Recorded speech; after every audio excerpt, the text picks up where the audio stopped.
My daughter-in-law didn't just spit on my floor. She paid me $300 to watch her do it, while my son waited in the car like I was a drive-through inconvenience. The Chicago rain was a relentless, icy gray curtain, drumming against the soot-streaked windows of Sullivan's Steam and Press, with a rhythm that sounded like heavy earth falling on a coffin. Inside, the air was a thick, suffocating soup of industrial starch and the metallic tang of old pipes. I stood over the deep utility sink, my back a landscape of throbbing knots, and my hands, those hands that had once played the piano and cradled a newborn, puckered and raw, the color of boiled shrimp. I had been on my feet for 14 hours. The steam had long since stopped being a comfort. It was now a ghost that clung to my skin, heavy with the weight of 40 years of other people's filth. The chime above the door didn't ring. It shrieked. Vanessa stepped into my shop as if she were entering a leper colony, her designer heels clicking against the cracked linoleum with the sharp, rhythmic precision of a firing squad. She was wrapped in a trench coat of buttery cream-colored silk, Aurelia Luxe, the brand she lived for, and her face was set in a mask of curated, high-fashion disdain. She didn't look at me. She looked through me, her eyes tracking the peeling paint on the ceiling and the flickering fluorescent bulb that hummed like a dying insect. Leo is in the car. He didn't want to come in. The smell, you understand, she said, her voice a polished blade that cut through the hiss of the industrial press. She didn't greet me. She didn't ask about the arthritis that had been keeping me awake at night. She simply hoisted a heavy black garment bag onto my sorting table, scattering a pile of neatly folded handkerchiefs I had spent an hour pressing. "Vanessa, it's past 7, I whispered, my voice sounding fragmented and thin, like parchment paper caught in a draft. I was just about to drain the vats. My knees, they aren't what they used to be." She didn't even blink.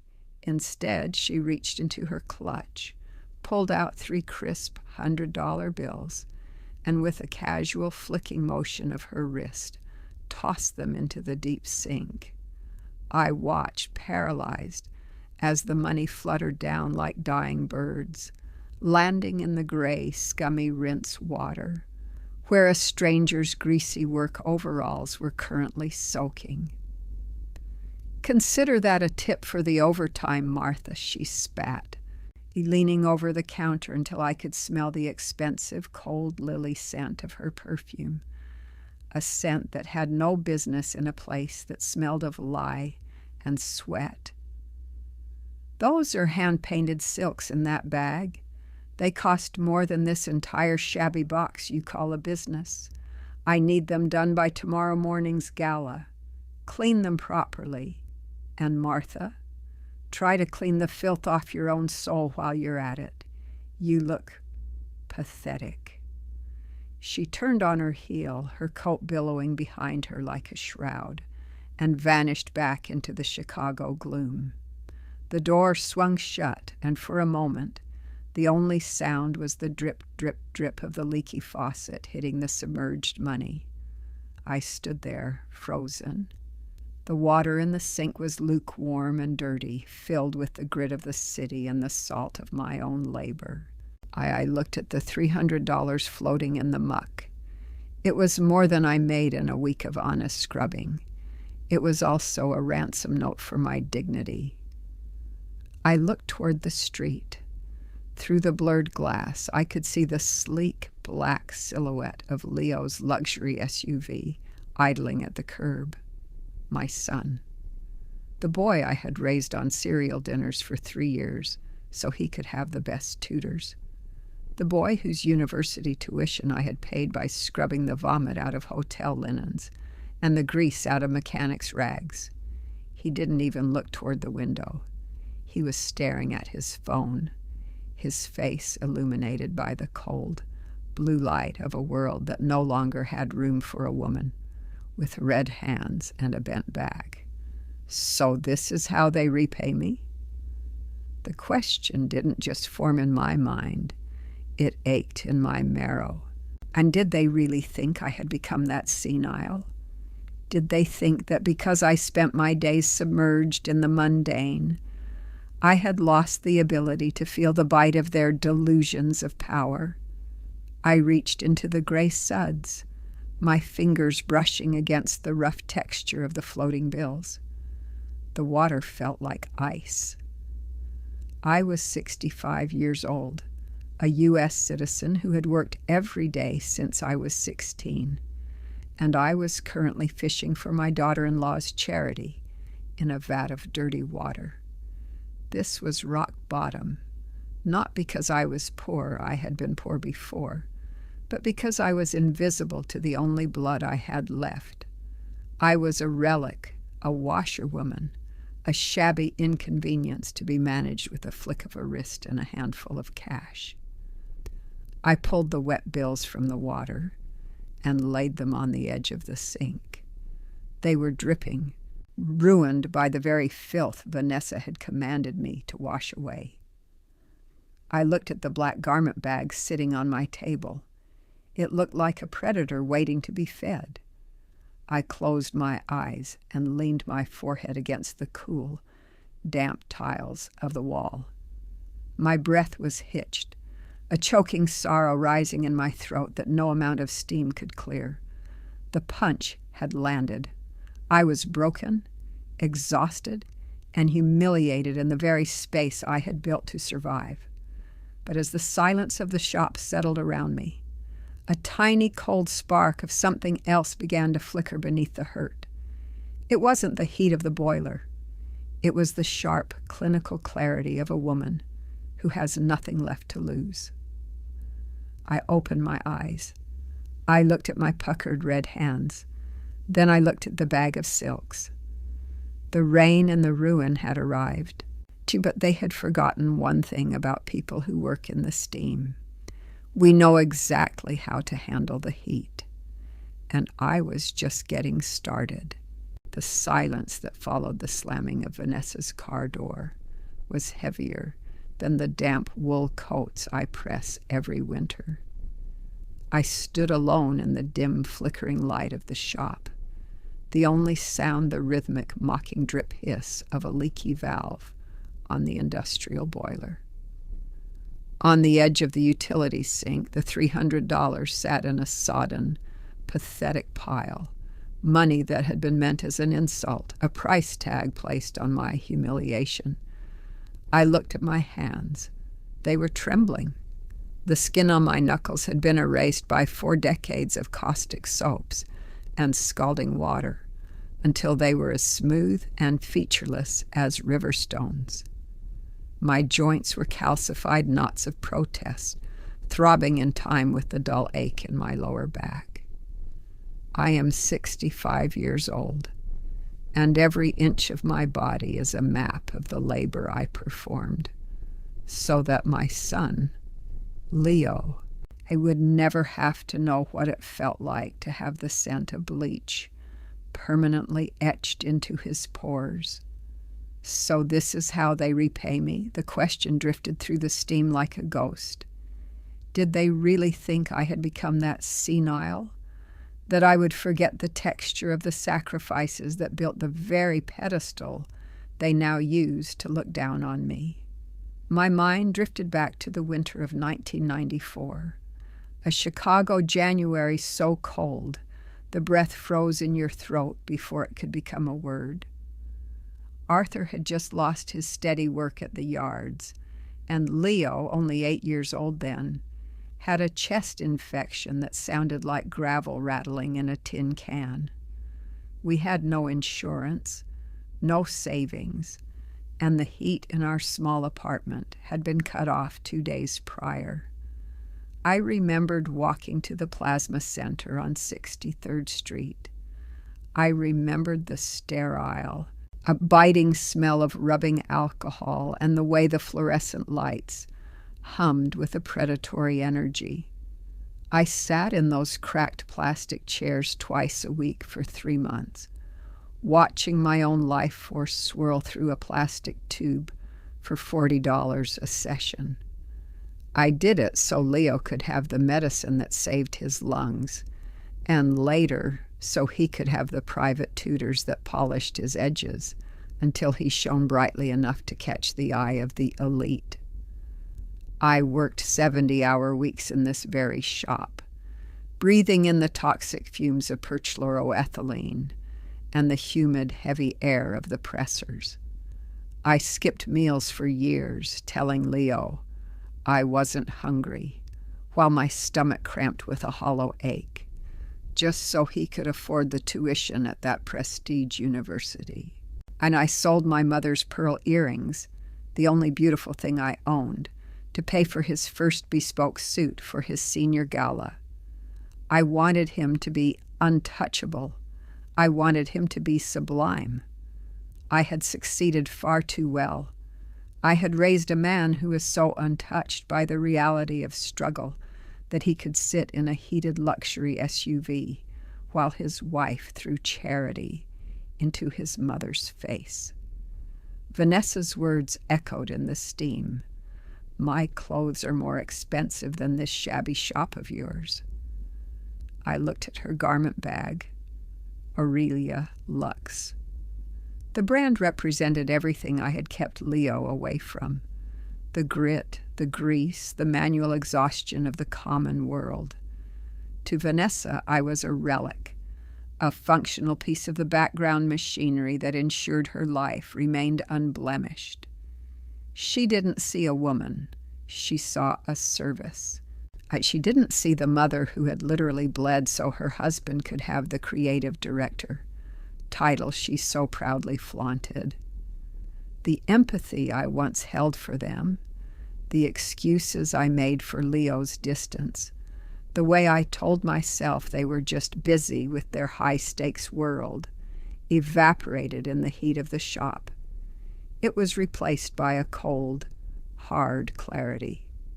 I had been the foundation of their lives, the invisible concrete poured deep into the Chicago mud. And like most foundations, I was only noticed when the residents felt a tremor. I picked up one of the wet $100 bills. It was cold and limp. I thought about the 3 blocks Vanessa had walked from the curb to the door, her heels never touching a puddle I hadn't swept, or her mind never once considering that the shabby box she despised was the reason she had a husband to pay for her silk. I felt a sudden, sharp pang in my chest, not of sorrow, but of a long-dormant fury. It was the quiet wisdom of a woman who had seen the underside of everyone's finery. I knew their stains, I knew their weaknesses, and I knew that the sublime world they inhabited was held together by the very manual labor they found so pathetic. I walked toward the back of the shop, my gait slow and fragmented, every step a reminder of the physical cost of their success. The choking sorrow was still there, but it was being forged into something else, something sharper, something that could cut through silk as easily as lye cuts through grease. Did they really think I had become that senile? I asked the empty dryers. I reached for the rack of clothes waiting to be processed. I had no idea that within the hour, the manual laborer they treated like a doormat would stumble upon the ghost of a secret that would turn their white marble world into a heap of ash. I was just a tired woman in a Chicago laundry, but the steam was rising and the heat was finally moving in my direction. The Chicago rain didn't just fall that night. It invaded. It hammered against the corrugated metal roof of the shop with a rhythmic, punishing force, finding the tiny, rusted chinks in the armor of Sullivan's steam and press. A slow, steady leak began to rhythmically plink, into a plastic bucket near the back, a sound that felt like a clock ticking down the seconds of my dignity. I stood in the center of the damp room, surrounded by the ghosts of other people's lives, the suits of men who didn't know my name, the dresses of women who would never see the red cracks in my skin. Vanessa's bag of untouchable luxury sat on the sorting table like a poisoned gift. I looked at the $300 pinned to the line, still damp, still smelling of the filth she thought I belonged to. So this is how they repay me, I thought, my breath hitching in the humid air. Did they really think I had become that senile, that I wouldn't recognize the cold, sharp edge of their betrayal? I moved to the back of the shop to shift the high-priority racks away from the growing dampness. My hip gave a sharp, biting protest with every step, a reminder of the thousands of miles I had walked on this linoleum. That was when I saw it, hanging on a heavy wooden peg, shielded by a moth-eaten plastic cover, was Arthur's old Navy work jacket. He had worn it every day to the shipyards, and later to every handyman job that kept the lights on in the 80s. It was a rugged, stubborn piece of wool, heavy with the scent of peppermint tobacco and the faint metallic tang of the harbor. I hadn't touched it in 5 years. I couldn't. To touch it was to acknowledge the silence he left behind, a silence that Leo had filled with the noise of his own vanity. The leak from the ceiling was moving toward the peg. I couldn't let the water touch it. As I reached up to pull the jacket down, the sheer weight of it surprised me. It felt loaded, as if Arthur's ghost were still leaning into the shoulders. I moved it to the dry cleaning station, and as I laid it across the padded table, I felt a peculiar crinkle. It wasn't the sound of stiff wool. It was the sharp, crisp rustle of paper. My fingers, clumsy and stiff from the lie, began to probe the hem of the interior lining. There was a lump, something thin but rigid, tucked deep between the heavy outer shell and the flannel interior. I felt a sudden, electric jolt of quiet wisdom. Arthur was a man who believed that the safest place for a secret was in the things people took for granted. He knew that no one looks at the lining of an old man's work jacket. I reached for my seam ripper, the tiny hooked tool that had been my companion for decades. With a precision that only 40 years of manual labor can grant, I eased the blade through the thick indigo thread. 1 stitch, 2, 3. I reached inside the dark space and pulled out a small yellowed slip of paper. It was a carbon copy receipt folded into a tiny, tight square. I unfolded it under the harsh, flickering glare of the overhead light. The ink was faded, a ghostly purple that seemed to vibrate against the yellowing paper. It was a purchase confirmation from a discount brokerage firm on LaSalle Street. Date, October 12th, 1990. Asset, Apple Computer Inc., AAPL. Quantity, 500 shares. Price, $38 per share. The air in the shop suddenly felt very thin. I remembered that autumn. I remembered the screaming matches we had in the kitchen. Arthur had come home with $5,000 from his brother's small estate, and I had begged him to put it into the mortgage. I had cried, telling him we needed a new boiler, that Leo needed a better computer for school. Arthur had looked at me with those steady shipyard blue eyes and said, "Martha, trust me. I'm planting a tree. One day, when the steam stops, you'll want the shade." I had thought he'd blown the money on a dream. I thought he'd lost it in a bad bet. We never spoke of it again. He died with that secret sewn into the very fabric of his labor. I looked at the receipt, and then at the shabby walls of my shop. My son and his wife looked at this jacket and saw a rag. They looked at me and saw a washerwoman. They saw the surface, the grease, the wrinkles, the manual exhaustion. But they didn't know the secret in the grain. They didn't know that the relic they despised was actually a map to a kingdom they could never dream of. I felt a strategic intelligence begin to pulse in my mind, a cold, sharp rhythm that replaced the choking sorrow. I wasn't just a mother-in-law anymore. I was the holder of a ghost's promise. Did they really think I had become that senile? I whispered, my voice no longer fragmented. It was firm. It was clear. It was the voice of a woman who had just found the sword her husband had hidden in the stones. Arthur hadn't just bought stock. He had bought a future that Leo and Vanessa were not wise enough to deserve.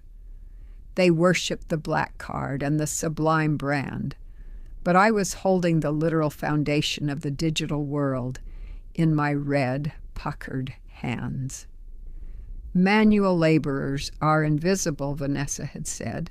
They are background noise. I tucked the receipt into my apron right over my heart. The turning point had arrived. The punch of her humiliation had knocked me down, but the ghost in the lining was pulling me back up. I looked at the bag of expensive silks on the table. They weren't expensive, not compared to the paper in my pocket. I walked to the front door and flipped the sign to closed. I didn't need to wash her clothes tonight. I had a different kind of cleaning to do. The steam was rising, and for the first time in 40 years, I was the one controlling the pressure. Never underestimate the hands that work, I thought, looking at Arthur's jacket, for they are the only ones who know where the truth is sown. The Chicago rain continued its mournful assault on the windows, but inside Sullivan's steam and press the air had shifted. The heavy, humid fog of the laundry no longer felt like a shroud. It felt like the quiet before a lightning strike. I sat at my battered wooden desk, the same desk where I had spent 40 years tallying the nickels and dimes of neighbors and the piles of bills that Vanessa found so hilariously shabby. On the scarred blotter lay the yellowed receipt from 1990. It was a fragile thing, a ghostly purple carbon copy that looked like it belonged in a museum of lost dreams. But as I stared at the words, Apple Computer Inc., 500 shares, I felt a cold, rhythmic thrumming in my veins. So this is how they repay me, I thought, my eyes drifting to the $300 Vanessa had thrown into my rinse water, and still pinned to the drying line like a row of insults. Did they really think I had become that senile, that I would forget how to count? Did they think a washerwoman only understood the weight of a wet sheet and not the weight of a legacy? I reached for my old desktop calculator, a clunky sun-yellowed plastic machine with buttons worn smooth by decades of counting pennies for bread and milk. My hands, those manual laborer hands that Vanessa told me were covered in filth, did not tremble. They moved with the quiet wisdom of a woman who had spent a lifetime making ends meet. I picked up my smartphone, a cheap model Leo had given me 3 years ago, telling me it was good enough for someone who just makes calls. With a few sharp taps, I began to search. I wasn't looking for recipes or gossip, and I was looking for the history of a fruit company that Arthur had bet our lives on. I began to scribble on the back of a dry cleaning slip. 1990, 500 shares, 1994, a 2-for-1 split. My heart gave a small thump. 1,000 shares. 2,000. Another 2-for-1 split. 2,000 shares. 2005. Yet another 2-for-1. 4,000 shares. I paused, the hum of the industrial dryer in the background sounding like the low growl of a predator waking up. I remembered that year, 2005. Leo was starting his brand management degree. I had taken a second job scrubbing the floors of a local hospital at night to pay for his books. I had come home with knees so swollen I had to wrap them in ice, while this piece of paper sat in Arthur's jacket, growing in the dark like a secret garden. I kept typing. 2014, a 7-for-1 split. And the numbers on my slip were starting to look like a foreign language. 4,000 multiplied by 7. 28,000 shares. 2020, a 4-for-1 split. I hit the equals button on the clunky calculator. The digital display blinked for a second, as if it too couldn't believe the mathematical reckoning it was being asked to perform. 112,000. 112,000 shares. I looked up the current stock price. $190 per share. My fingers flew across the worn buttons one last time. $21,280,000. The number sat there on the tiny green screen, glowing in the dim light of the shop. $21,280,000. I leaned back, and for the first time in 5 years, the choking sorrow of Arthur's death was replaced by a sharp, crystalline silence. "I am planting a tree, Martha," he had told me. I had thought he was a fool. I had thought he had wasted our $5,000 on a whim, while I worked myself to the bone. Did they really think I had become that senile? I whispered to the empty shop. Did they think the washerwoman was a victim of her own labor? Vanessa had told me her clothes were more expensive than my shop. She had told me my soul was covered in filth. She and Leo had sat in their untouchable luxury and looked down at me from a height they thought I could never reach. They had treated me like a relic, a non-person who existed only to ensure their silks were pressed and their vanity was fed. But as I looked at that number, I realized I wasn't a relic. I was a fortress. The fragmented voice of my exhaustion was gone. My mind was now a strategic intelligence, mapping out the geography of a new world. Vanessa worked as the creative director for Aurelia Lux. Leo was their senior brand manager. They worshipped at the altar of a corporate fashion house that valued minimalist elegance and the elite. They thought they held the power because they had the titles and the designer labels. They didn't realize that manual laborers hold the world together, and sometimes we hold the deeds to the very ground the elite walk on. I looked at Arthur's navy jacket. The grease stains and the smell of peppermint tobacco were no longer signs of a hard, forgotten life. They were the camouflage of a king. "I may be old, Arthur," I said, touching the worn wool of his sleeve, "but I am not foolish. And I am going to remind them who built the empire they're playing in." I stood up. My knees still ached, but I didn't care. I walked to the sink, reached into the water, and pulled out Vanessa's $300.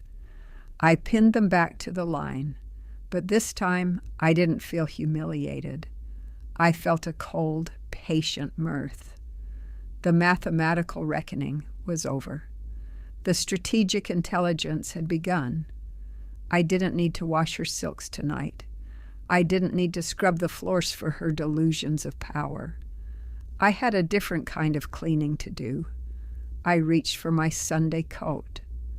Tomorrow, I wouldn't be opening the shop for the morning rush. Tomorrow, the washerwoman was going to LaSalle Street to reclaim her crown. Never underestimate the hands that work, I thought as I turned off the flickering lights. Because when those hands stop scrubbing, they can start pulling the strings of your entire world. The morning after the storm, the Chicago sky was a bruised, watery blue, reflecting off the glass towers of LaSalle Street like a mirror that refused to show the truth. I didn't open the shop at 6 a.m. For the first time in 42 years, the open sign stayed dark, and the industrial boilers remained cold. Instead, I sat on the 151 bus, my hands, those filthy manual laborer hands, clutched tightly over my chest, where Arthur's old Navy jacket receipt was tucked inside my coat. The bus was filled with young people in sharp suits, their eyes glued to glowing screens, their minds racing with the same delusions of power that had infected my son. They looked at me, a woman in a faded Sunday coat with shoes that had been resoled 3 times, and they saw a ghost. They saw a relic. They saw someone who belonged in the background, scrubbing the floors they walked on. So this is how they repay me, I thought, feeling the rhythmic thrum of the bus beneath my tired feet. By assuming that because I work with my hands, my mind has gone to seed. Did they really think I had become that senile, that I wouldn't recognize the smell of a changing wind? The brokerage firm of Henderson and Sterling was a cathedral of cold luxury. The lobby was a vast expanse of white marble and silent air conditioning, a world away from the humid, starch-scented chaos of my laundry. As I walked toward the reception desk, my sensible shoes made a soft, defiant thud-thud against the stone. The young man at the desk didn't even look up at first. He was busy adjusting a silk tie that probably cost more than my monthly electricity bill. When he finally noticed me, his lip curled in a way that I had become far too familiar with. It was the Vanessa look, that curated mixture of pity and annoyance.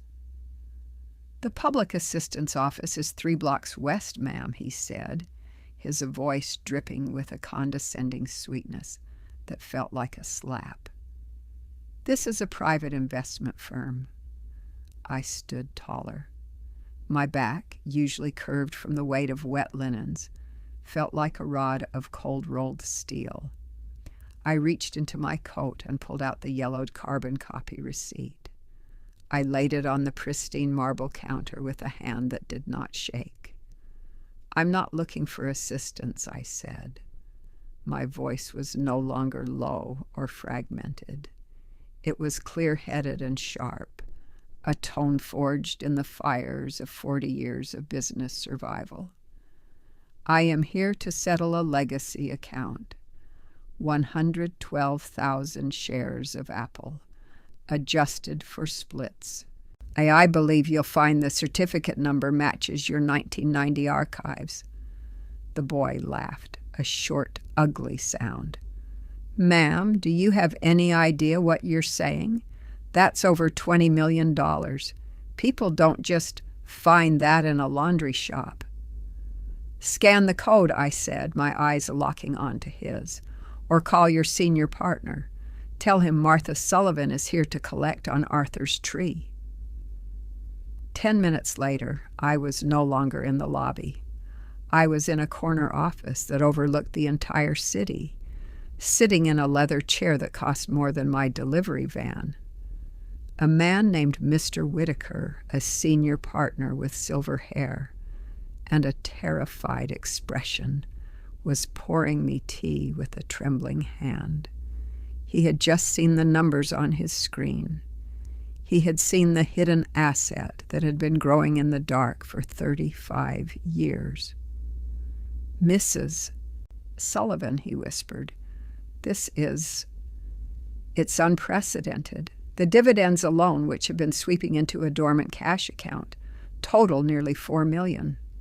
You are one of our largest individual shareholders." I took a slow sip of the tea. It was bitter, but I liked the heat. My mind was no longer tallying piles of bills. It was moving with a strategic intelligence that I hadn't used since I helped Arthur balance the books for the Shipyard Union. "I want to talk about Vanguard aesthetics," I said. Whitaker blinked, confused. "The fashion conglomerate? They're having a difficult quarter. Why?"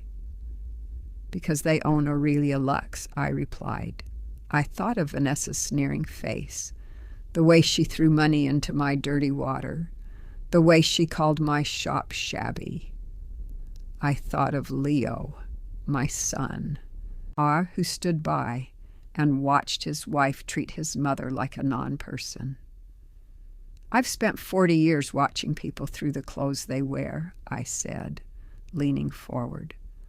"I know who is careful, who is sloppy, and who is hiding a stain they can't wash out. Vanessa Sullivan thinks her industry is about untouchable luxury. She doesn't realize that luxury is a house of cards, and I'm the one who knows where the foundation is rotten. Vanguard is over-leveraged, isn't it?"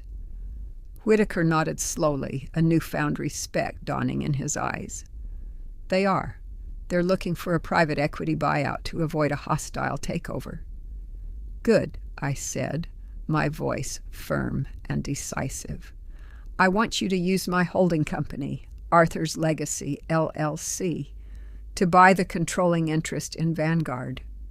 I want the majority seat on the board. I want it finalized by Friday morning." "Mrs. Sullivan, that's a massive move," Whitaker stammered.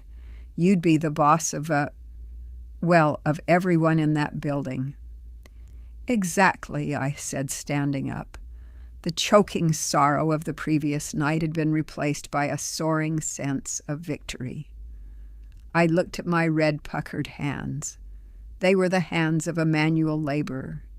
They were the hands that held their destiny. I may be old, Arthur, I thought, looking out at the Chicago skyline, but I am not foolish.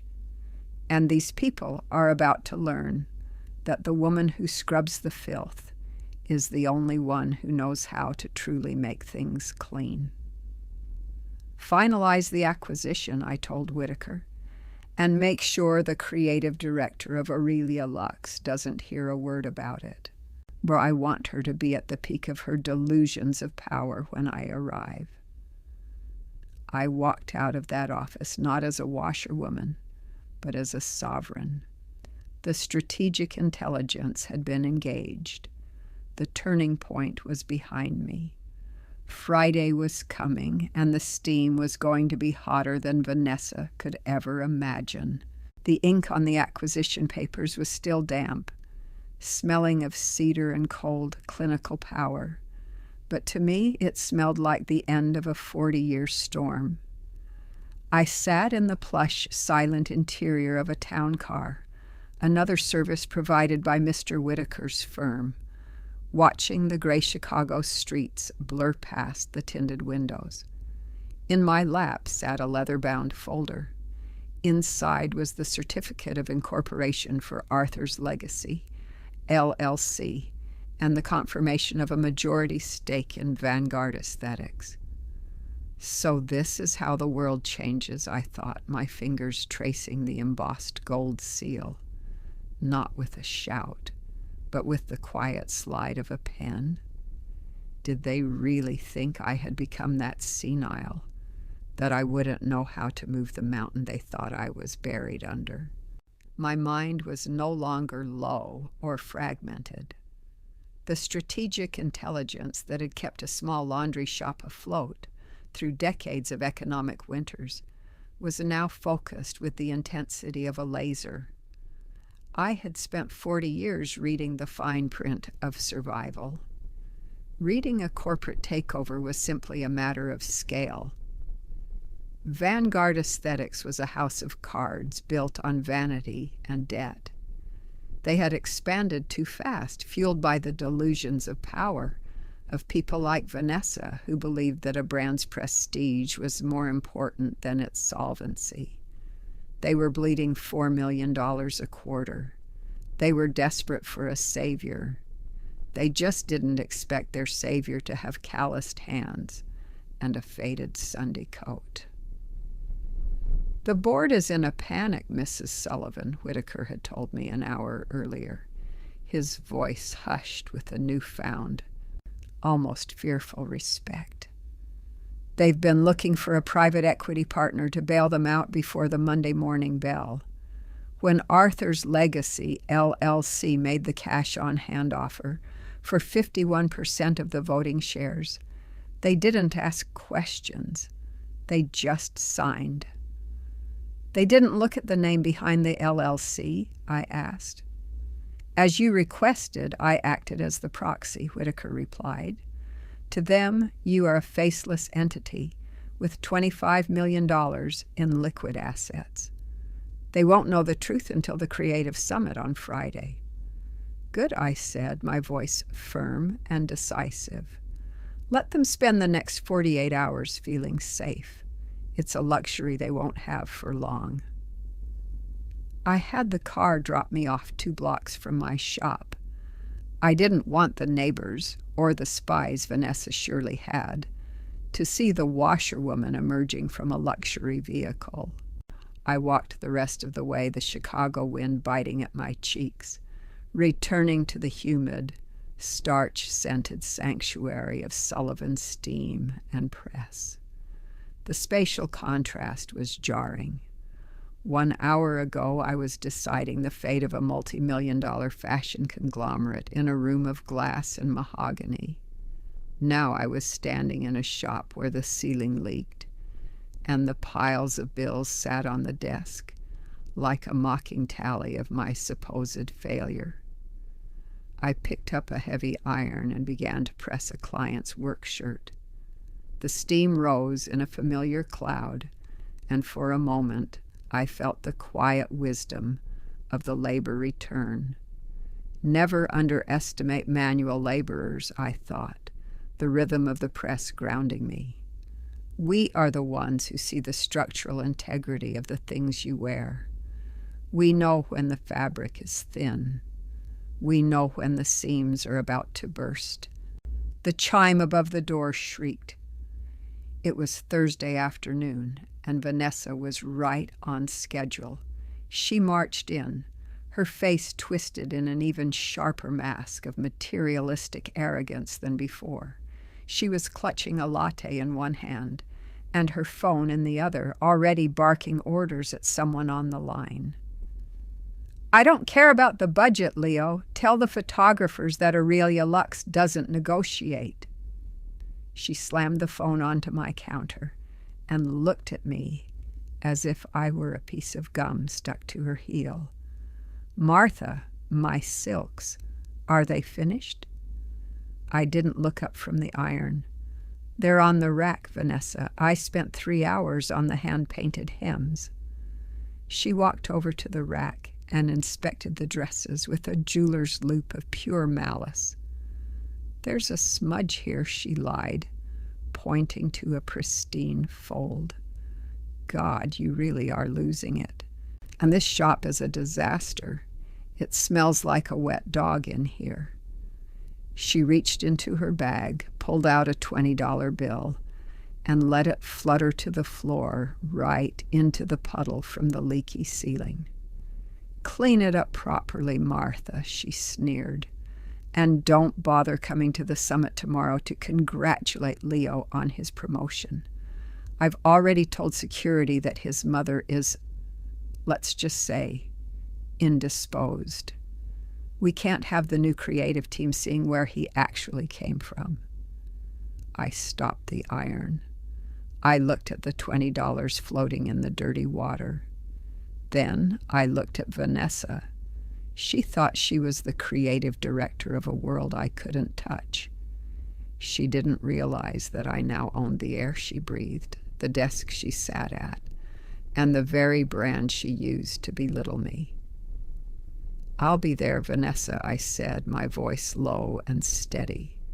I wouldn't miss it for the world. Manual laborers have a way of showing up when you least expect them. "Whatever, Martha. Just make sure the floors are scrubbed before you go to bed. You look like you're about to fall over." She walked out, her laughter echoing in the steam. I reached down, not with shame, but with strategic intelligence, and picked up the $20. I laid it on the desk next to the certificate of incorporation for Arthur's legacy. The acquisition was complete. The hidden asset had been deployed. Tomorrow was Friday, the day of the corporate altar. Vanessa thought she was going to be crowned. She had no idea that the washerwoman she had just insulted was the one who had already bought the throne. "I may be old, Arthur," I whispered to the empty shop, "but I am not foolish.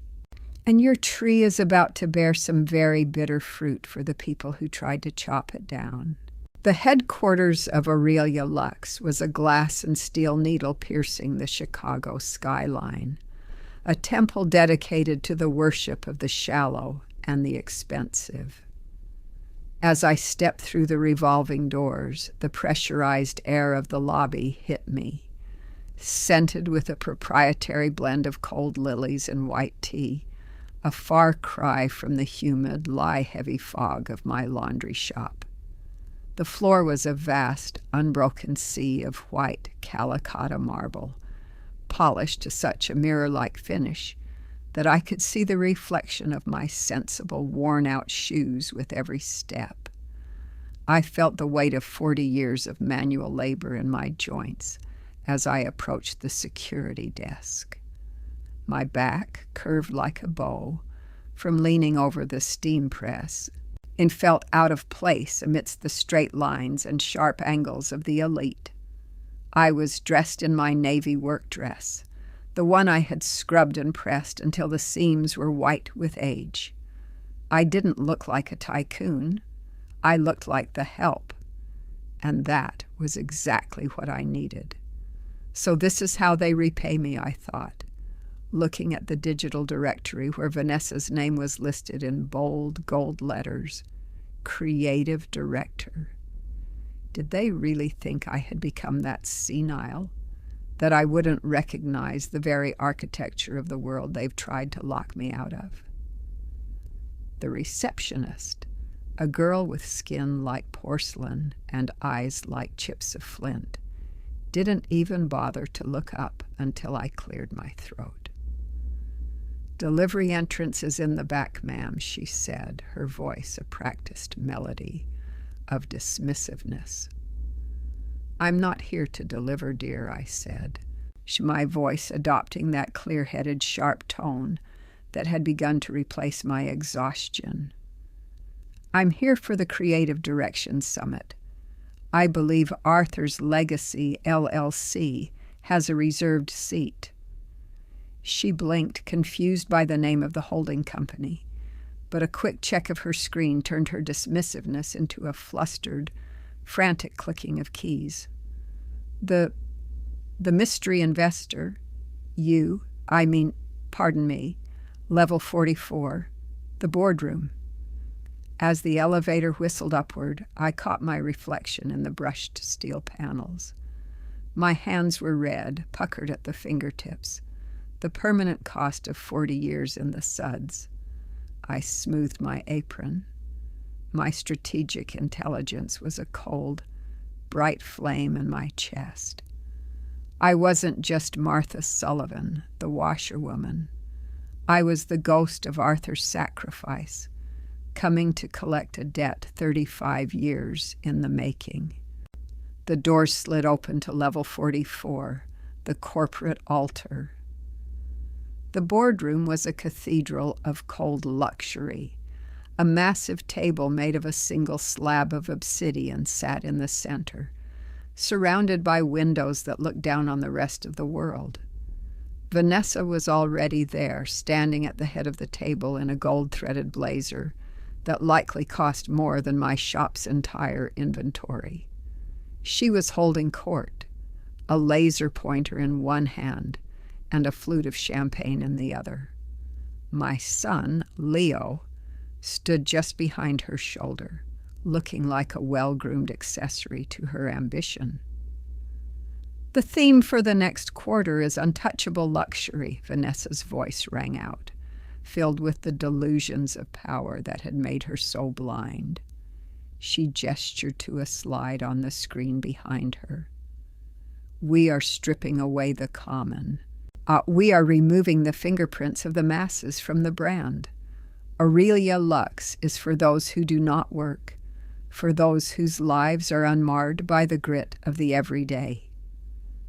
I stood in the back of the room, invisible in my navy dress, watching the board members nod like bobbleheads. Leo caught my eye for a fraction of a second, his face paling to the color of unwashed linen, but he quickly looked away, a coward in a three-piece suit. "We don't want anything that smells of effort," Vanessa continued, her sneer audible even from 40 feet away. "If a garment looks like it was made by human hands, it's a failure. We sell the sublime. We sell the impossible." I felt a surge of quiet wisdom turn into a hard, decisive edge. She was talking about stripping away the common, stripping away people like me. She was standing in a room built on my sweat, using words that mocked my very existence.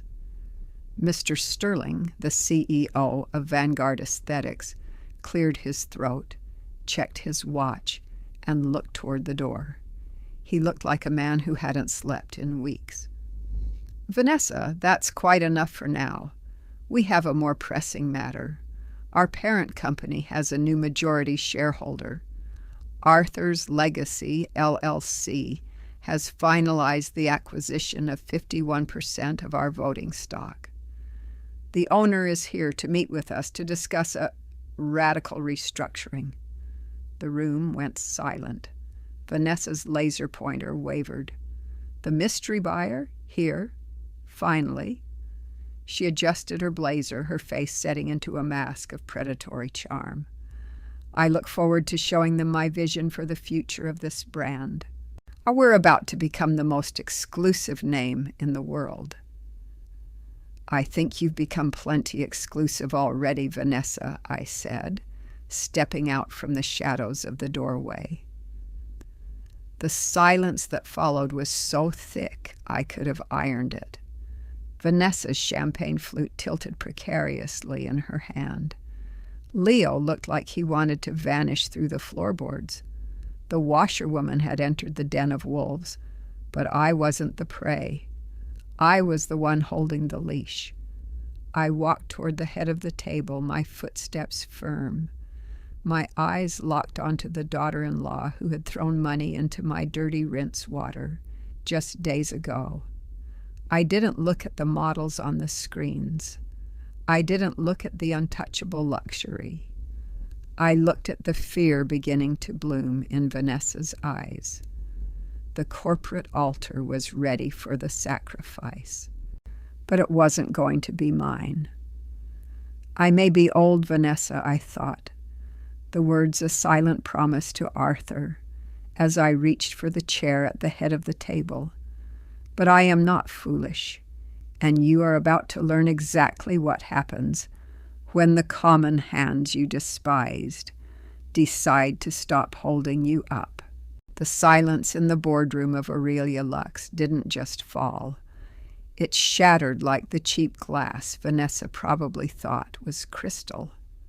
I stood at the threshold of level 44, my navy work dress a dark, defiant stain against the blinding white-on-white perfection of the corporate altar.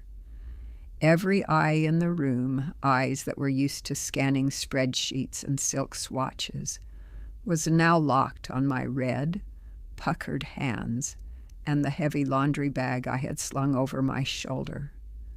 Vanessa's champagne flute didn't just wobble, it slipped. It hit the obsidian table with a sharp clink, the golden liquid bleeding across the dark surface. She looked at me, and for a heartbeat, I saw the woman behind the creative director mask, a terrified social climber who realized the ground beneath her designer heels had just turned to liquid. Mom?" Leo's voice was a strangled wheeze. He looked at me, then at the board members, then back at me. He looked like he wanted to crawl into the air conditioning vents. "Martha?" Vanessa's voice finally returned, but it wasn't the polished blade she used in the shop. It was a shrill, desperate rasp. "What are you doing here? This is a private, multi-million-dollar summit. Security! Why is the laundry woman in the boardroom? Get her out. She's mentally unstable. She's obsessed with her shabby little shop." She turned to Mr. Sterling, the CEO, her hands gesturing wildly. "I am so sorry, Mr. Sterling. My mother-in-law has had a breakdown. She's a manual laborer. She doesn't understand boundaries.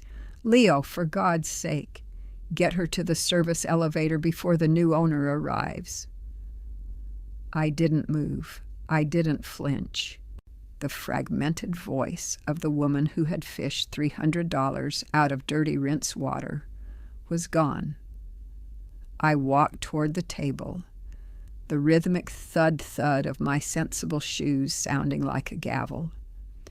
I reached the head of the obsidian slab, the seat reserved for the mystery buyer, and I didn't just sit. I slammed my heavy laundry bag onto the table. Inside were the silks she had insulted on Thursday. They hit the stone with a satisfying, heavy thud.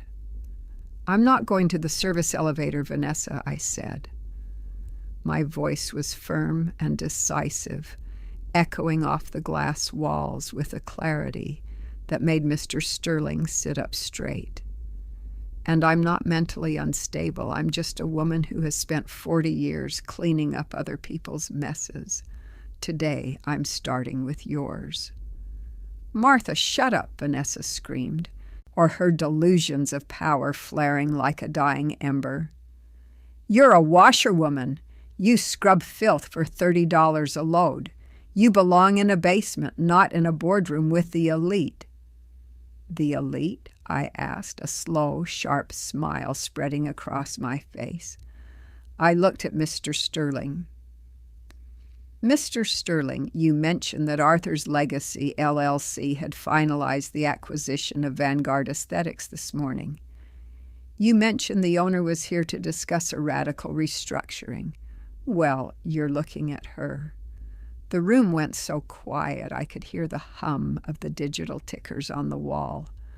"That's impossible," Leo whispered, his face the color of unwashed linen. "Mom, we live in a laundry shop. You tally piles of bills every night. You're just a laborer." "I am a laborer who understands the secret in the grain, Leo," I said, my gaze shifting to him. "Your father was a handyman, yes. But he was a man who knew that a tree planted in 1990 grows in the dark. He bought 500 shares of Apple at $38 a share when you were still in diapers. He hid the receipt in the lining of his work jacket. The jacket you told me to throw away because it was trash." I pulled the yellowed carbon copy from my apron and laid it on the obsidian table next to the silks. 112,000 shares, adjusted for splits. $21 million, Leo. Arthur's Legacy isn't just a name. It's the foundation you forgot you were standing on. Mr. Sterling leaned forward, his eyes scanning the document. He looked at his tablet, then back at me. He stood up, and for the first time in my life, a man in a $3,000 suit bowed his head to me. Mrs. Sullivan, the board welcomes you. The filings are correct. You are the majority shareholder of Vanguard Aesthetics. Aurelia Lux is yours. Vanessa's knees actually buckled. She grabbed the edge of the table, her manicured nails screeching against the stone. No, this is a mistake. You can't own us. You're just a laundry woman. You're common. You're filthy. I stood up, leaning over the table until I was inches from her face. The spatial contrast was complete. The washerwoman was now the sovereign. I may be old, Vanessa, but I am not foolish, I said, my voice dropping to a low, terrifying hum. You've forgotten who built this empire. You've forgotten that while you were designing untouchable luxury, I was the one who was touching the reality of work every single day. You treated me like a doormat because you thought I was invisible, but manual laborers have a way of seeing everything. I looked at the board members. This summit is over. The direction of untouchable luxury is dead. We are going to talk about work. We are going to talk about the people who actually make the clothes. And we are going to start by addressing the rot at the top. My kindness was never a doormat for you to wipe your feet on, Vanessa, I said, the closing moral line falling like a heavy press. It was the bridge you walked across to get here, and I just pulled the bridge up. Vanessa stared at me, the choking sorrow of her own humiliation finally setting in. She looked at the laundry bag. She looked at the receipt. She looked at the woman she had tried to erase. The public reversal was complete. And the washerwoman hadn't just cleaned the silks. She had cleaned the room, and I was just getting started. The air in the boardroom of Aurelia Lux was no longer pressurized with the artificial scent of lilies. It was heavy with the ozone of a lightning strike. I sat in the high-backed leather chair at the head of the obsidian table, the seat of the sovereign, and watched the world I had built with my red puckered hands finally come to heal. Vanessa was still standing, her fingers white-knuckled as they gripped the edge of the table. Her gold-threaded blazer, which had looked like a suit of armor only moments ago, now looked like a costume for a play that had been abruptly canceled. Her eyes were wide, darting between Mr. Sterling and the yellowed apple stock receipt I had laid out like a death warrant. 21 million, she whispered, her voice a ghost of the sharp, mocking blade it had been in my laundry shop. From a dead man's jacket? This has to be a clerical error. Sterling, tell her. Tell this woman she can't just walk in here and take over a fashion house because she found a piece of trash. It's not trash, Vanessa, I said, my voice now firm and decisive, ringing with a clarity that silenced the room. It's the harvest of a tree you weren't wise enough to water. And as for Mr. Sterling, he has already verified the holdings of Arthur's Legacy, LLC. I am the majority shareholder. I don't need to walk in. I already own the floor you're standing on. I looked at my son, Leo. He was staring at me as if I were a stranger, his face a pale mask of choking sorrow and realization. He saw the woman who had scrubbed his floors, but for the first time he was seeing the strategic intelligence that had made that scrubbing possible. Mom, he choked out, why didn't you tell me? Why let us believe? Why let things get this far? Because, Leo, I said, leaning forward until the soft glow of the digital stock ticker reflected in my eyes. I wanted to see if the son I raised on sacrifice would remember the weight of the hand that fed him. I wanted to see if you would stand up when your wife threw money into my dirty rinse water. You didn't. You sat in the car and waited for the washerwoman to finish her chores. I turned my gaze back to Vanessa. The public reversal was moving into its most surgical phase. Aurelia Lux is bleeding money because it has lost its soul, I told the board, my words fast and signifying victory. The creative director has spent $5 million this year on brand identity, cocktail parties, minimalist showrooms, and marketing campaigns designed to make the common person feel invisible. Meanwhile, the seamstresses in the back are working for peanuts. That ends today. "You can't fire me," Vanessa shrieked, her delusions of power flaring one last time. "I am the face of Aurelia Lux. My contract is ironclad. If you terminate me, the severance alone will bankrupt this division." "Oh, I'm not firing you, Vanessa," I said, a slow, sharp smile spreading across my face. I reached into the heavy laundry bag I had slammed onto the table and pulled out a garment. It wasn't one of her silks. It was a thick, gray, industrial-grade cleaning jumpsuit. It had a name tag pinned to the breast that I had printed that morning. Vanessa, Maintenance. The sound of the board members' collective intake of breath was the sweetest music I had heard in 40 years. "I am a woman of my word," I continued. "I respect contracts. Your contract states you are a director within the organization. As the new majority owner, I am simply reassigning your direction.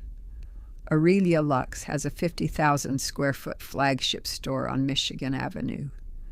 The white marble floors you love so much are looking a bit shabby. They've been neglected by the elite who walk on them." I tossed the gray jumpsuit onto the obsidian table. It landed right on top of her gold-threaded sleeve. "Starting tomorrow at 6 a.m., you are the head of janitorial services for the retail division," I said. "You will be responsible for every scuff mark, every spill, and every speck of dust. You've spent your career trying to remove the fingerprints of the masses from this brand. Now, you're going to spend it on your knees, scrubbing them away for real." You're insane," Vanessa gasped, her face turning a ghostly, translucent white. "I am the creative director. I have a degree. I am a Sullivan." "You are a Sullivan by grace, not by grit," I replied. "And as for your degree, I found that the best education comes from the suds. You told me to clean the filth off my soul, Vanessa. I'm just giving you the tools to do the same for yours. If you refuse the reassignment, you are in breach of contract, and you leave with nothing, no severance, no reputation, just the memory of the woman you tried to erase." I stood up. I didn't need the black card. I had the secret in the grain. "I may be old, Vanessa, but I am not foolish," I said, the signature dialogue falling like a gavel in the silence of the boardroom. "You've forgotten who built this empire. You've forgotten that manual laborers are the ones who hold your destiny in their hands. You saw a washerwoman. I saw a vulture." I looked at Leo. "You can stay in the stockroom, Leo. You can learn how to lift the crates you thought were beneath you, or you can leave. But Arthur's legacy is no longer a bank for your vanity." I picked up my laundry bag, slung it over my shoulder, and walked toward the doors. The board members scrambled to stand, their disrespect replaced by a terrifying, frantic reverence. "My kindness was never a doormat for you to wipe your feet on, Vanessa," I said, looking back one last time at the woman clutching her new gray uniform. "It was the bridge you walked across to get here, and then I just pulled the bridge up. I walked out of the corporate altar and into the elevator. As the doors slid shut, I caught my reflection in the polished steel. My hands were still red. My back was still curved. But for the first time in my life, the steam wasn't in my face. I was the one controlling the pressure. The demotion was complete. Tomorrow, the creative director would learn the weight of a mop. And I was going back to the shop to open a bottle of Arthur's favorite peppermint tobacco. The washerwoman was done. The queen had arrived. The Michigan Avenue flagship store of Aurelia Lux was a cathedral of light and glass. But as I stood on the mezzanine overlooking the showroom, the only thing I could smell was the faint, sharp sting of industrial bleach, the scent of my own victory. 2 weeks had passed since the board meeting where I had stripped Vanessa of her title and Leo of his unearned luxury.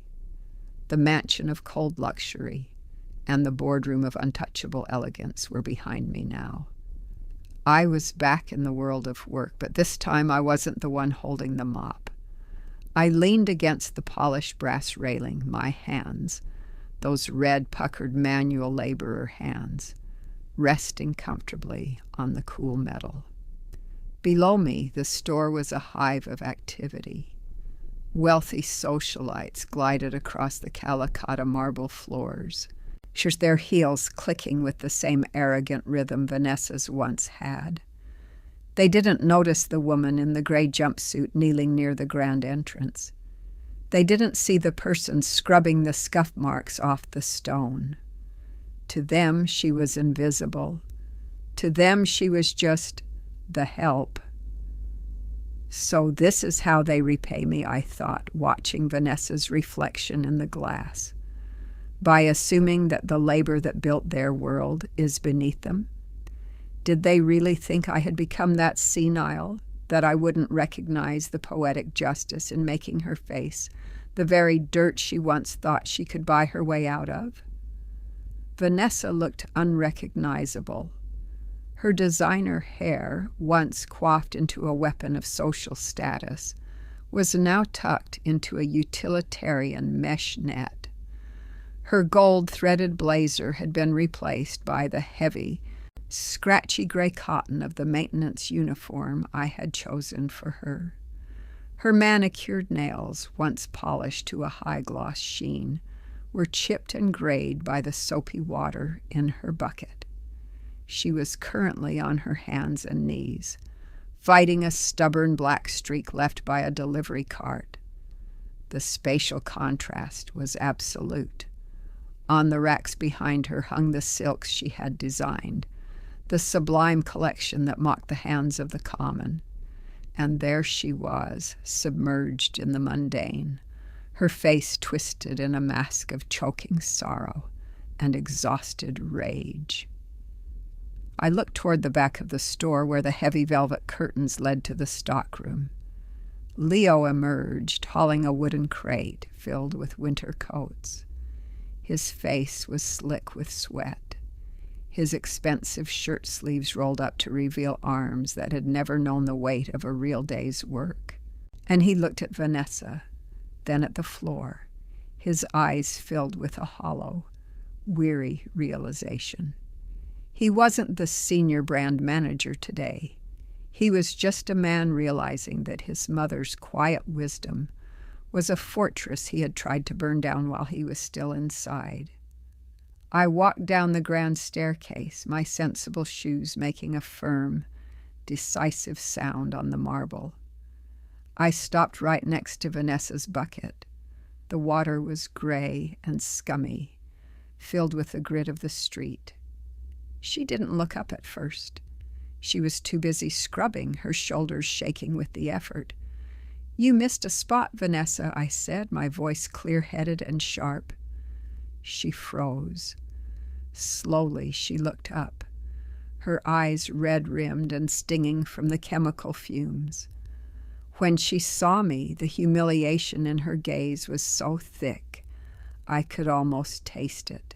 And it was the same look she had given me in my laundry shop when she told me to clean the filth off my soul. "Martha," she whispered, her voice cracking, "please, it's been 12 hours. My back, my hands. I can't feel my fingers." "I know the feeling," I said, looking down at her. "I've known it for 40 years. It's the feeling of a life built on effort. It's the feeling of the invisible people who make your untouchable luxury possible." I reached into my purse and pulled out a small, damp roll of cash. I unfolded the $300 bills, the same ones she had flicked into my dirty rinse water on that rainy Tuesday. They were still stained with the gray suds of my shop, a permanent record of her disrespect. I dropped them onto the wet marble, right next to her scrubbing brush. "Consider this a tip for the overtime." Vanessa," I said, my voice firm and signifying victory. "I want these floors to shine. I want them to be more expensive than your shabby delusions. Clean it up properly and try not to get your failure all over my store." Vanessa stared at the money. She looked at the bills floating in the puddle she was supposed to be cleaning. She didn't scream. She didn't fight. She just reached out, her hand trembling, and picked up the money she had once used as a weapon against me. Leo stepped forward from the stockroom, his head bowed. "Mom, how long is this going to last?" "Until you both understand that a mother's dignity isn't something you can swipe a card for," I said, looking him in the eye. "Until you realize that the hands that work are the only ones that deserve to hold the crown." "I may be old, Vanessa," I said, to the signature dialogue echoing through the high-ceilinged showroom, "but I am not foolish. You've forgotten who built this empire. You've forgotten that manual laborers hold the world together, and we can just as easily let it fall." I turned on my heel and walked toward the exit. I didn't look back at the corporate altar. I didn't look back at the son who had stayed silent while I was insulted. My kindness was never a doormat for you to wipe your feet on, Vanessa, I thought, the closing moral line, a final seal on the encounter. It was the foundation, and today you're the one scrubbing it. I walked out into the Chicago sun, leaving the cold luxury behind. The cleaning shift was just beginning for them, but for me, the air had never been cleaner. The washerwoman was gone. The sovereign had arrived. The board members of Vanguard Aesthetics were horrified when I told them I was selling the company to the women who actually knew how to thread a needle. But their horror was the most beautiful music I'd heard in 40 years. 6 months had passed since the corporate altar had been overturned. The sharks had expected me to sit in that obsidian chair until I died, hoarding the millions Arthur had left me like a dragon in a silk dress. They didn't understand that I wasn't looking for a kingdom. I was looking for a reckoning. I stood in the lobby of Aurelia Lux one final time, looking at the Arthur's Legacy plaque I'd had installed.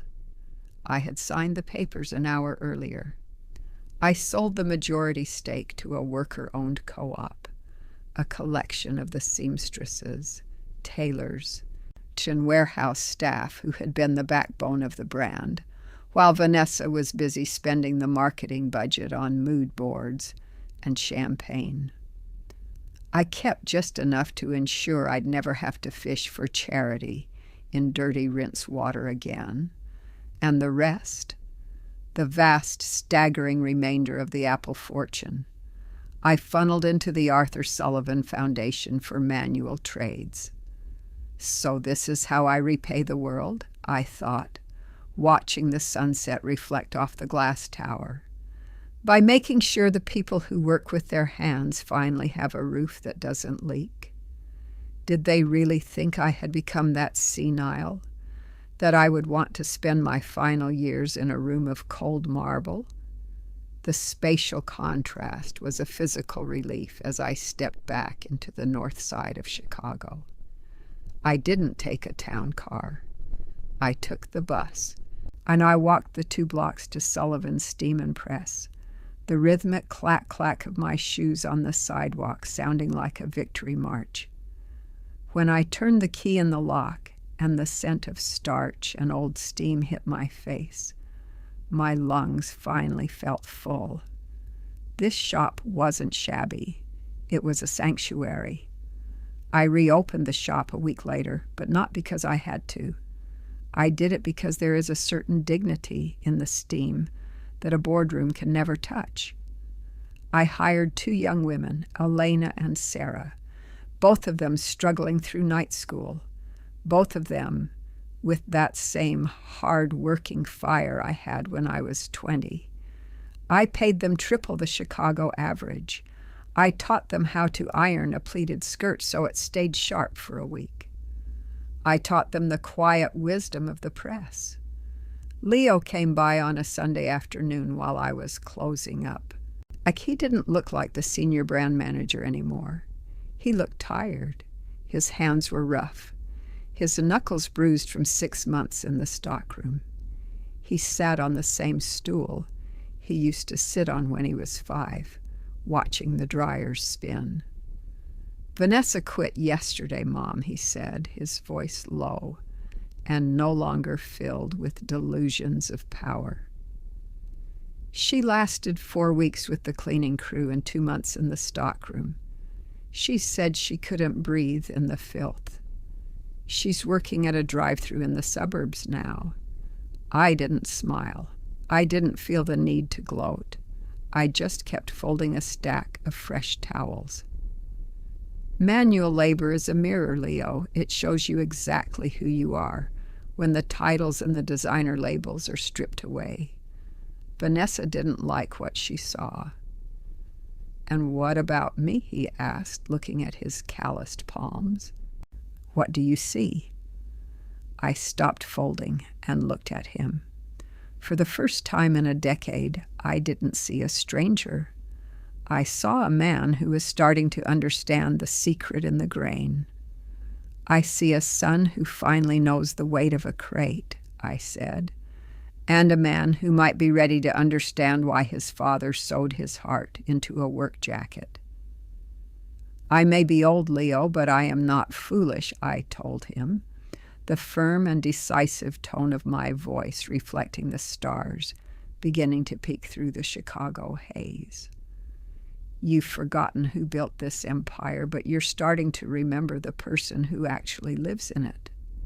I handed him a mop. "The floors need a final pass before we go. If you want to stay for dinner, you earn the seat." He didn't complain. He didn't check his phone. He just took the mop and started to work. As I watched him, I realized that the new horizon wasn't a place I had traveled to. It was right here in the hum of the machines and the heat of the boiler.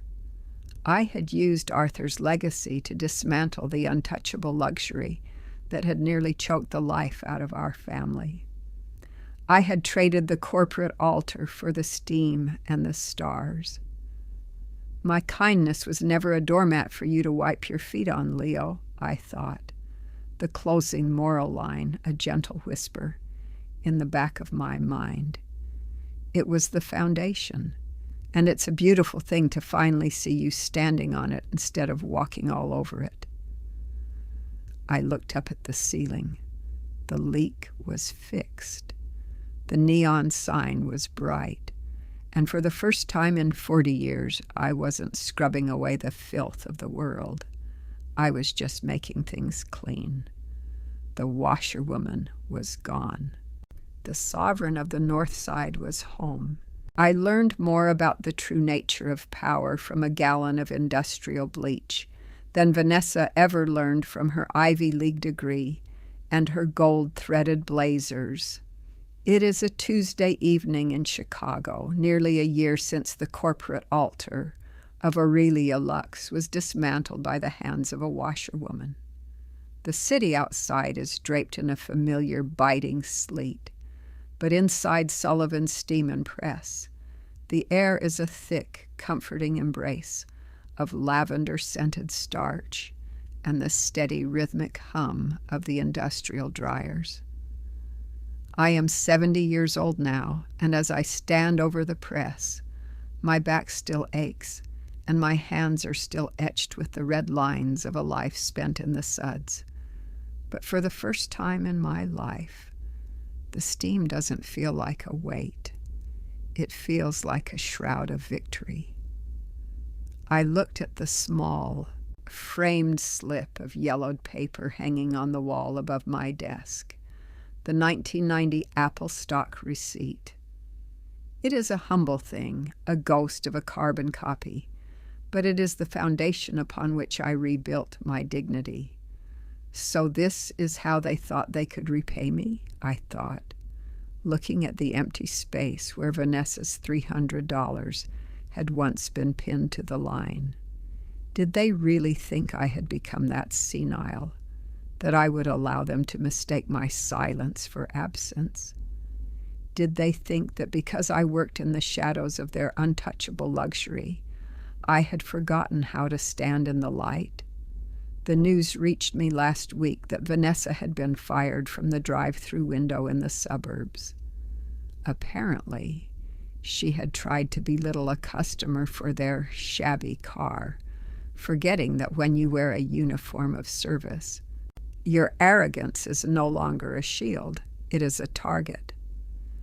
She is currently living in a cramped apartment, her designer heels sold to pay for heat, her hands finally learning the biting sting of cheap dish soap. She is learning, in the coldest way possible, that when you treat the world like a doormat, eventually the world walks all over you. Leo, however, is still here. He is in the back right now, unloading a shipment of eco-friendly detergents I've begun sourcing for the shop. He doesn't wear silk suits anymore. He wears a heavy cotton work shirt, the sleeves rolled up to reveal forearms that have grown thick from honest labor. He doesn't talk about brand identity or the elite. He talks about the efficiency of the new boilers and the pride he felt when he successfully removed a wine stain from a neighbor's wedding dress. And he is finally becoming the man Arthur knew he could be, a man who understands that a tree grows in the dark and that the strongest roots are found in the dirt. I may be old, Leo, I told him as we sat down for a quiet dinner of stew in the back room, but I am not foolish. You've forgotten who built this empire, but at least you've had the grace to help me sweep the floors of the ruin. He didn't look away this time. He took my red, puckered hand in his own calloused palm and nodded. The choking sorrow of our estrangement has been replaced by a quiet wisdom that only comes from shared sweat. As a storytelling expert of my own life, I've realized that the world is much like a pile of dirty linens. People come to you with their stains, their greed, their vanity, their delusions of power, and they expect you to make them look pristine without ever acknowledging the filth they left behind. They want the sublime without the struggle, but manual laborers know the truth. We know that you cannot have the silk without the worm, and you cannot have the clean shirt without the steam. We are the ones who hold the destiny of the elite in our hands, because we are the only ones who know how to truly see the fabric of reality. My kindness was never a doormat for you to wipe your feet on, Vanessa. I whispered to the empty boardroom of my memory. It was the foundation of the very world you tried to steal. And foundations don't break. They just wait for the house to fall so they can be built upon again. I walked to the back of the shop and took Arthur's navy jacket off the peg. It is clean now, the peppermint tobacco scent replaced by the smell of fresh Chicago air. I draped it over my shoulders, feeling the weight of his foresight. He didn't leave me money. He left me a weapon disguised as a memory. I turned off the flickering fluorescent lights. The neon open sign hissed one last time before going dark. I stepped out into the Chicago night, the cold wind no longer biting, but invigorating. I am Martha Sullivan. I am a washerwoman. I am a multimillionaire. And I am, most importantly, a woman who knows her own worth. Never underestimate the hands that work, for they are the only hands that know how to pull the strings of a kingdom when the elite are too busy looking in the mirror. The new horizon is here, and it smells of starch, salt, and the soaring, unbreakable freedom of a dignity reclaimed. The laundry is done. The bills are paid, and the washerwoman is finally going home to rest.